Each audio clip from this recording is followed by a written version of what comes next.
આજ રોજ ઉપલેટા શહેરમાં કોંગ્રેસ પાર્ટી દ્વારા મામલતદાર ઓફિસની સામે મામલતદાર શ્રી મહેતા સાહેબના વિરોધમાં કોંગ્રેસ કાર્યકર્તાઓ અને આગેવાનો દ્વારા ધરણાના પ્રદર્શન કરવામાં આવ્યું.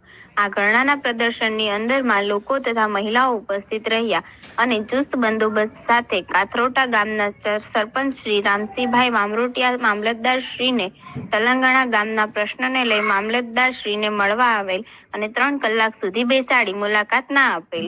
જોવાનું તો ખરેખર એ રહે કે આજે સરપંચ દરજ્જાના વ્યક્તિને જો 3 કલાક સુધી બેસવું પડતું હોય અને એક મુલાકાત અધિકારીઓ ન આપતા હોય તો વિચારવા જેવી વાત છે કે સામાન્ય ગ્રામ્ય વિસ્તારના વ્યક્તિઓની કેવી મુશ્કેલીઓ પડતી હશે તે તમે તાજેતરમાં બનેલી ઘટનાને જોઈને સમજી શકો છો અને તેના અનુસંધાને કોંગ્રેસ પાર્ટીને સાથે રાખી ધરણા પ્રદર્શન કરવામાં આવે. રિપોર્ટર રાજુ ચૌહાણ, રાજકોટ, ઉપલેટા.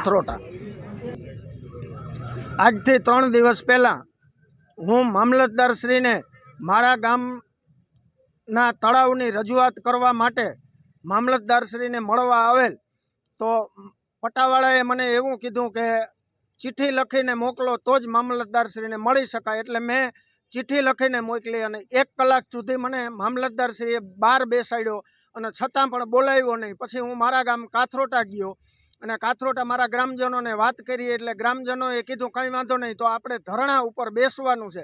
મારા ગામનું તળાવ 19/7ના રોજ જે 19 ઇંચ વરસાદ પડેલો છે એમાં તૂટી ગયેલું છે. અનેક વાર રજૂઆત કરવા છતાં તળાવનું કોઈ નિરાકરણ આવેલ નહીં.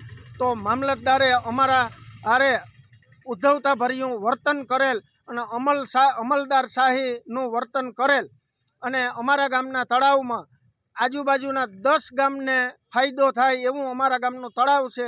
અને અમે અમારા ગામમાં છેલ્લા 2 મહિના તળાવ ભરેલું હોય તો પાણીની સમસ્યા છે. તો એના સંદર્ભે હું મામલતદારશ્રીને મળવા આવેલ. મામલતદારશ્રીએ મને ટાઈમ ન આપેલ અને અમારી યારે ઉદ્ધવતાભર્યું વર્તન કરેલ.